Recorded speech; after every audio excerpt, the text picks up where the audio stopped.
आइए आज हम गौ माता के ऊपर में एक सत्य घटना आपको बताती हूँ। दक्षिण भारत में एक घर की कथा है और स्वयं उस जिसने ये कथा बताई है स्वयं उसके ऊपर घटी हुई घटना है। वो लड़का था और उसने ये घटना बताया कि मेरी माँ के गर्भ में जब मैं था तो डॉक्टर ने कहा कि भाई ये बच्चा बचेगा नहीं, मृत पैदा होगा, तो आप इससे बेटर होगा कि आप गर्भपात करा दें और न रखें।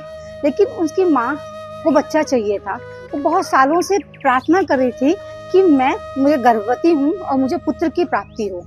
लेकिन ठीक उन्हीं के घर के सामने एक गौ मैया थी। वो गौ मैया भी गर्भवती थी। उनकी माता प्राय रोज नियम से उन गौ मैया की सेवा करती, जाती और उनसे प्रार्थना करती कि हे गौ मैया, मुझे बालक चाहिए, मेरे आप रक्षा करो, मैं आपकी सेवा कर रही हूँ, मेरी आप रक्षा करो। ऐसे करते करते दिन बीत गए। 9 महीना पार होने के बाद में डॉक्टरों के पास में गई। बच्चा का जब जन्म हुआ तो बच्चा एकदम स्वस्थ पैदा हुआ। डॉक्टर को देख के बड़ी हैरानी, जिस बच्चे की आशा नहीं थी कि वो स्वस्थ पैदा होगा, वो एकदम स्वस्थ पैदा हुआ। बड़ी खुशहाल उनकी माता बोली, मेरी मम्मी मेरे को लेके घर पे आ गई और रहने लगी। थोड़े दिन बाद जब थोड़ी स्वस्थ हुई तो माँ उन गौ मैया के जाके धन्यवाद देने के लिए उनके पास गई तो देखा वहाँ गौ थी नहीं। तो वो जो गौ पालते थे, जो उनकी गौ की सेवा कर रहे थे, उनसे पूछा कि यहाँ जो गर्भवती गौ माता थी उनके क्या हुआ। तो उन्होंने बोला उनके मृत बच्चा पैदा हुआ है, वो यहाँ से चली गई। आपने देखा, आपने इससे क्या समझा कि गौ माता ने अपना गर्भ उनको प्रदान कर दिया। गौ माता की सेवा करने से उनका तो जीवित हो गया और उन्होंने वो सारे कष्ट अपने ऊपर ले लिए।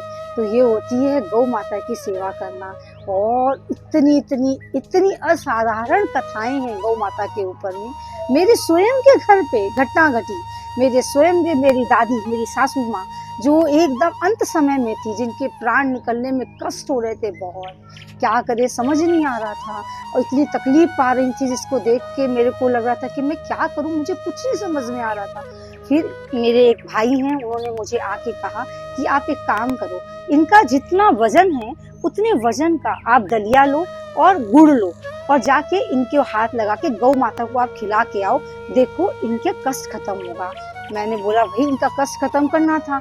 मैंने इमीडिएट उनके वजन के अनुसार दलिया लिया, गुड़ लिया और आप विश्वास नहीं करोगे, मेरे पति जब जाके गौशाला के अंदर में गायों को चारा खिला रहे थे और इधर मेरी सासू माँ ऊपरी सांस गिनना शुरू कर दी। और जब वो खिला के बाहर आ गई, उनका कष्ट खत्म हो गया, उन्होंने अपने प्राण त्याग दिए।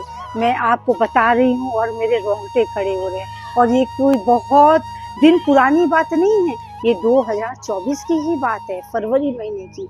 मैंने अपने स्वयं आंखों से देखा है। तो भाई आप सभी को गौ की सेवा करनी चाहिए। गौ से बड़ी सेवा कोई सेवा नहीं है। हरे कृष्णा।